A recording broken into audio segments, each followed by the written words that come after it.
મિત્રો, સત્ય ઘટના પર આધારિત આ કહાની સાંભળી તમારું હૈયું ભરાઈ જશે, આંખો ભીની થઈ જશે. તો થોડો સમય કાઢીને અંત સુધી જરૂર સાંભળજો. બપોરે 12 વાગ્યાના ટકોરે ચેતનાબેન રોજના ક્રમ મુજબ જમવા બેઠા. મીના ગેસ બર્નર સાફ કરી રહી હતી. એટલામાં ડોરબેલ વાગે છે. મોંમાં મૂકેલો કોળિયો ચાવતા ચાવતા ચેતનાબેન બોલ્યા, આ સમયે કોણ આવ્યું હશે? મીનાબેને કહ્યું, હું જાઉં છું. કોણ છે?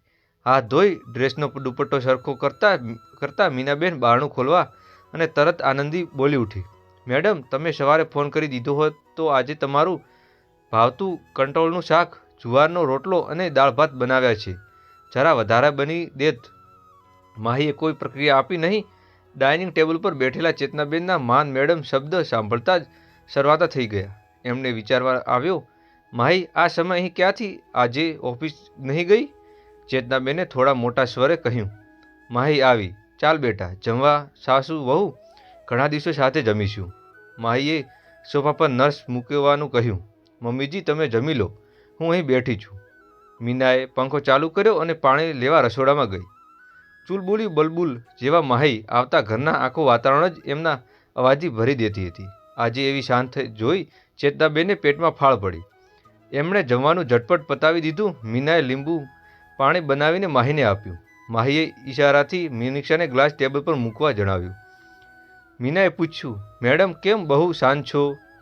કંઈ બોલતા નથી? તબિયત સારી છે ને? ચેતનાબેન નેપકિનમાં મોં અને હાથ લૂછતા ડ્રાઇવિંગ રૂમમાં આવી પહોંચ્યા. સોફા પર માહીની બાજુમાં બેસીને પૂછ્યું, બેટા, આમ અચાનક ઓફિસે? ચેતનાબેનના ખોળામાં માથું મૂકી માહી ધ્રુસકે ને ધ્રુસકે પોખ મૂકી રડવા લાગે છે. ચેતનાબેન પોતાના બે હાથ વડે માહીના ચહેરો પહસારે કહ્યું, બેટા, આમ રડવાનું નહીં. વાત શું છે એ જણાવો. દુનિયામાં એવા કોઈ પ્રશ્ન નથી કે જેનો ઉત્તર નહીં મળે. મીનાએ પાણીનો ગ્લાસ આપ્યો. માહીએ પાણી પી જરા સ્વસ્થ થઈ.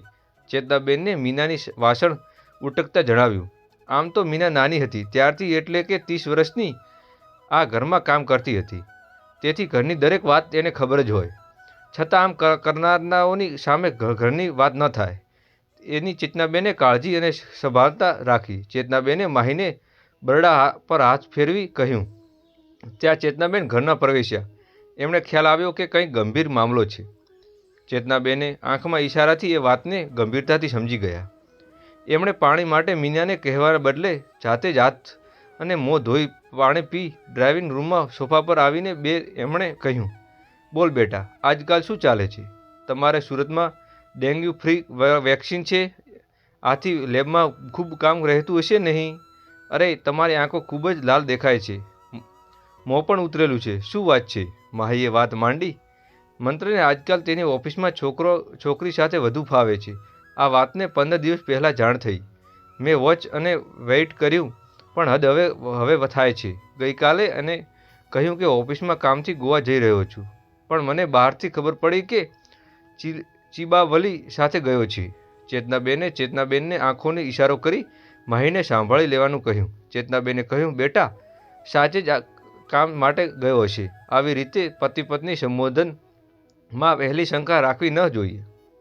એવું પણ બની શકે કે માહિતી આપનાર તમારો બંને વચ્ચે બોર્ડિંગ વર્ષો થતી હોય, એટલે આવી વાતો કરીને તમારો સંબંધ ટકાર લાવવાનો પ્રયત્ન કરતો હોય. દુનિયામાં કોઈનું સારું જોવા સહેલું નથી.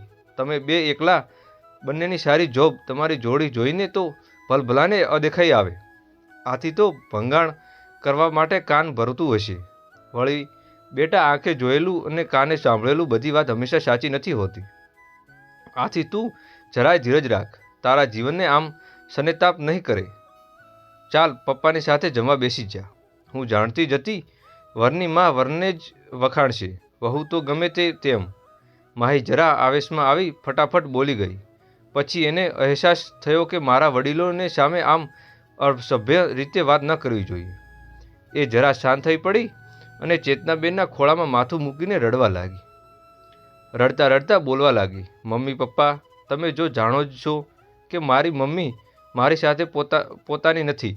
પપ્પા તો મમ્મીની નજરે દુનિયામાં મૂલવે છે. જ્યારે મેં મંત્ર સાથે લગ્નની ઘરમાં જાણ કરી હતી ત્યારે મારા મમ્મી પપ્પાએ કહ્યું હતું કે એને જાણ શોધ્યું છે, એમને વાંધો નથી, લગ્ન કરાવી આપીશું. વિદાય વખતે તો એમ પણ કહ્યું હતું, હસતા આવવું, હસતા જવું, પોતાની જિંદગીના સુખ દુઃખ પોતે નિભાવી લે. હવે અમારી પણ ઉંમર થાય છે, ક્યારેય રાવ લઈને આવવું નહીં. એ ડૂમો ગળી માહી આગળ બોલી. હવે હું ક્યાં જઈશ? મંત્રએ મારો વિશ્વાસઘાત કર્યો છે. ચેતનભાઈ બોલ્યા. અરે રે, તું કેટલું બધું વિચારે છે. એમ કંઈ નહીં થાય.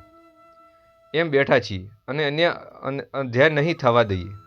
માહી બધી પીડા ઠાલવી રહી હતી. 2 મહિનાઓથી એમ ફેમિલી પ્લાનિંગ પણ કરી રહ્યા હતા અને એમાં મનમાં આટલી મોટી ખોટ, આટલો મોટો દગો. એ શું સમજે કે હું આવી રીતે ફસાઈ જઈશ? પછી મારી પાસે કોઈ રસ્તો નહીં રહે અને એ એની મરજી પ્રમાણે જીવતો રહે છે. માહીની વાત સાંભળીને ચેતનાબેનનો જીવ સટકાભેર ઉચકી ગયો. એમણે એમની કુ અને ઘાવણ પર શરમ આવવા રહી હતી. એમનામાં રહેલું સ્ત્રી સશક્તિકરણ જાગૃત થઈ ગયું હતું. એમણે માહીના માથા પર હાથ ફેરવતા કહ્યું, બેટા, તું બિલકુલ ચિંતા કરીશ નહીં. ભલે મંત્ર મારો પોતાનો દીકરો હોય, મારો એનાથી જીવ હોય, પણ તું મારા દીકરી છે, એક સ્ત્રી છે. હું તને ક્યારેય અન્યાય નહીં થવા દઉં. ચેતનાબેને માહીના હાથ પર હાથ ફેરવતા કહ્યું, બેટા, હમણાં તું સુરત ઘરે જા. અમે અમારી નજર એના પર રાખીશું અને અવારનવાર સુરત આવતા રહીશું. તું કશું જાણતી જ નથી એવી રીતે પહેલાંની જેમ વર્તન રાખજે. અને હા, આવેશમાં અને ગુસ્સામાં કોઈ આવડું અવળું પગલું ભરતી નહીં. પણ હમણાં ફેમિલી પ્લાનિંગ મુલતવી રાખ. ભલે એને તમે જન્મ આપ્યો નથી, પણ તું અમારું કાળજું છે. બની શકે કે દીકરાએ સંસ્કાર આપવાનું કશું ચૂક રહી ગઈ હોય, પણ તમે અન્યાય તો થવા નહીં જ દઈએ. આ મારું વચન છે. મારી ઘરે ગઈ ને ચેતનાબેન અને ચેતનભાઈ અવારનવાર સુરત આવવા જતા રહેતા હતા. તેઓ મંત્રના વ્યવહારનું નિરીક્ષણ કરતા. એક દિવસ ચેતનભાઈ મંત્રને રંગે હાથ ઝડપી પાડ્યો. મંત્ર છોભીલો પડી ગયો. તું ભલે મોટા શહેરનો કમિશનર હોઈશ, પણ તારો આ બાપ પણ સરકારી વકીલ તરીકે 35 વર્ષ ફરજ બજાવી ચૂક્યો છે. ચેતનભાઈએ ગુસ્સે ભરેલી સ્વરે કહ્યું, મને મારી કોઈ દલીલ સાંભળવી નથી અને બધું જાણી ચૂક્યા છીએ. હવે તારો અંતિમ નિર્ણય જણાવી દે. માહી પારકી નથી, એ મારી ઘરની લક્ષ્મી છે અને અમારી સંસ્કૃતિ છે. લગ્ન મંડપમાં અગ્નિદેન સાક્ષી અમે એને અમારી દીકરી તરીકે સ્વીકારીએ છીએ. આથી એને કોઈ અન્યાય થવા નહીં કે સવાલ જ ઊભો થતો નથી. ચેતનાબેન અને ચેતનભાઈ એ રાત્રે માહીના મંત્રના ઘરે રોકાયા. બીજા દિવસે રવિવાર. જમી પરવાણી બપોર પછી બધાની મીટિંગ મળી. હું મારી ભૂલ સ્વીકારું છું. મંત્રએ શરમભેર માથું ઝુકાવ્યું. હવે ક્યારે માહી સાથે અન્યાય નહીં કરું, એ વચન આપું છું. માહીના નમ્ર સ્વરે કહ્યું, એક ચાન્સ મને બતાવતા હે, આપણે મંત્રને સાફ કરી દઈએ. ચેતનભાઈએ ચેતનાબેન તરફ જોઈને કહ્યું, જો તો બંનેનો પ્રેમ માહીને તરફ માફ કરી દીધો. એ પછી મંત્ર તરફ વળી કહ્યું, માહીથી કશું શીખ. તારી આવી ચૂત હરકત છતાં પણ માફ કરવા તૈયાર છે. આને જીવન કમિટમેન્ટ કહેવાય. જો કોકે જોઈએ થોડા દિવસ તારી ચાલ ચલણ આપણું ઘર તૂટી જ નહીં. એ જ સાપ સૌની ઈચ્છા છે. 1 મોર ચાન્સ. 2 એમ જ મંત્રના ફોનથી રિંગ વાગી. ચેતનાબેન કડક અવાજે કહ્યું, ફોન સ્પીકર પર મૂકી દે. મંત્રએ સ્પીકર પર ચાલુ કરવાને સામેથી અવાજ આવ્યો, હેલો મંત્ર, હું તમને હમણાં જ મળવા માંગુ છું. મંત્ર માહી મમ્મી પપ્પા તરફ એક જ નજર કરીને સ્પષ્ટ સ્વરે કહ્યું, સોરી, હવે તું મને નહીં મળી શકે. તને ખબર છે મારી ફેમિલી છે અને એક પત્ની છે. અત્યાર સુધીમાં ભૂલી જા. મારાથી બહુ મોટી ભૂલ થઈ ગઈ છે. હવે હું ભૂલથી પણ આગળ વધતો નથી માંગતો. ભૂલી જા. What a nonsense. I am pregnant. સામેથી કોઈ બરાડ પાટી ટકાણ માહી હાથમાંથી ચાની ટ્રે નીચે પડી જાય છે. ચેતનાના કપાળે પરસેવો છૂટી પડ્યો. કપડાની ઘડી સંકેલ રહીને ચેતનાબેન મક્કમ સ્વરે બોલ્યા, તું જે પણ હોય હમણાં જ અહીં આવી જા. મારે તારી સાથે વાત કરવી છે. ચેતનાબેનનું ચંડીક સ્વરૂપ જોઈને બધા ધ્રુજવા ઉઠ્યા. ચેતનભાઈ સામે પ્રશ્ન કર્યો, તું શું કરવા માંગે છે? થોડીવારમાં મૈત્રી તેની વિધવા મા સાથે પહોંચી. હવે કહેવા સાંભળવાનું કશું બાકી રહેતું નથી. ચેતનાબેન મજબૂત અવાજમાં જણાવ્યું, આજથી અમે મંત્રને અમારા કુટુંબમાંથી બરખાસ્ત કરીએ છીએ. અમારી પાસે જે મિલકત છે તેનો 10મો ભાગ પણ મંત્રને આપીશું. હવે અમારે એની સાથે કંઈ પણ નહોતો રાખવો નથી. ચેતનાબેને મંત્રને બેગ તૈયાર કરી. મૈત્રી સાથે એને ઘરમાંથી હંમેશા માટે કાઢી મૂક્યું. સમાપ્ત. ચેતનભાઈ કંઈ પણ પૂછે એ પહેલાં જ ચેતનાબેને પોતાનો નિર્ણય જાહેર કરી દીધો હતો. હવે આપણે માહી સાથે સુરત રહીશું. બિલી મારોનું હવે પતાવટ ઘર બંધ રાખીશું. હવે આપણે આપણી દીકરી સાથે સાચવી લેવાની છે. માહી, તારા આંસુ લૂછ. હવે તારા આંસુ આંખમાંથી છલકાયા જોઈએ નહીં. તું એક સ્વાભિમાન સ્ત્રી છે. ચેતનાબેનની આ મક્કમ વાતથી માહીને હિંમત આવી ગઈ. એ પોતાની ટૂરી પ્રમાણે બીજા દિવસે તે ચોપ પર લાગી ગઈ. ચેતનાબેને ચેતનભાઈને પોતાની સમજ અને અનુભવ વધારે માહિતી ટ્રાન્સફર હૈદરાબાદ કરાવી દીધું હતું, જેથી માહીના ભવિષ્ય પર એને ભૂતકાળ હાવી ન થાય. નવા માહોલ અને ઢાળી દીધો હતો અને ત્રણેય જણ નવી જિંદગી જીવવા માટે સફળ થયા હતા. ચેતનભાઈના મિત્ર વિવેકભાઈ પોતાની દીકરી આહ્યાના લગ્ન માટે યોગ્ય યુવતી શોધી રહ્યા હતા. એમણે ચેતનભાઈને કહ્યું, ચેતન, આપણે લંગોટિયા મિત્રો છીએ. હું મારા મનની વાત તને જણાવું છું. તું શાંતિથી વિચારીને જ યોગ્ય નિર્ણય લેજે. આહ્યામે પણ માહી પસંદ છે. જો તમને વાંધો ન હોય તો આહ્યામ અને માહીના પ્રભુતા પગલાં પાડી જીવનનો શરૂઆત કરે. એમાં અમારા ઘરના બધા સભ્યોની ઈચ્છા છે.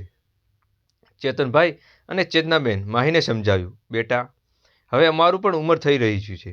તું હવે આહ્યામ સાથે લગ્ન કરી ઠરીઠામ સાધતો અને તારી સાથે થયેલું અન્યાય પણ ઋણ ચૂકવવાનો સંતોષ લઈએ પાછલી જિંદગી જીવી શકશે. માહીએ કહ્યું, મમ્મી પપ્પા, શું હું તમને ભારે પડું છું? હું તમને છોડીને ક્યાંય નહીં જાઉં અને હવે મને કોઈ પણ ભરોસો નથી રહ્યો. ચેતનભાઈએ માહીના માથા પર હાથ ફેરવતા કહ્યું, દીકરી, ક્યારેય મા બાપ ભારે પડતા નથી. આ તો તમારી ફરજ છે કે દીકરીને ઠરીઠાપ જોવાની. વળી સેકન્ડ ચાન્સ તને પણ વૃદ્ધા છે ને દુનિયામાં હંમેશા ખરાબ નથી થતું. 7 વચન નિભાવવાના સંસ્કારીઓ હજુ પૃથ્વી પર છે. ભૂતકાળને ભૂલાવી દઈ અને જીવનની નવી કેડી લઠાઈ દે એમ તારી સાથે જ છીએ. માહીના મુખ પર સંમિત આપી ચેતના અને ચેતનભાઈ માહીનું કન્યાદાન કર્યું. લગ્નમાં માહીના મમ્મી પપ્પા પણ આમંત્રણ આપ્યું હતું. માહીના મમ્મી પપ્પા માહીને કહ્યું, બેટા, જે એને ન કરી શક્યું એ ચેતનભાઈ અને ચેતનાબેને કર્યું. હું એમને આભાર માનું છું. એટલો ઓછો જ છે.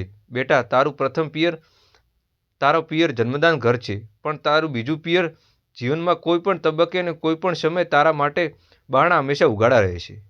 એ તમારું વચન છે. આ વાત સાંભળીને માહીની આંખો ભીની થઈ ગઈ હતી. ચેતનાબેને અને ચેતનભાઈએ માહીના આહ્યામ અને જીવનના વિદાય આપી દીધી હતી.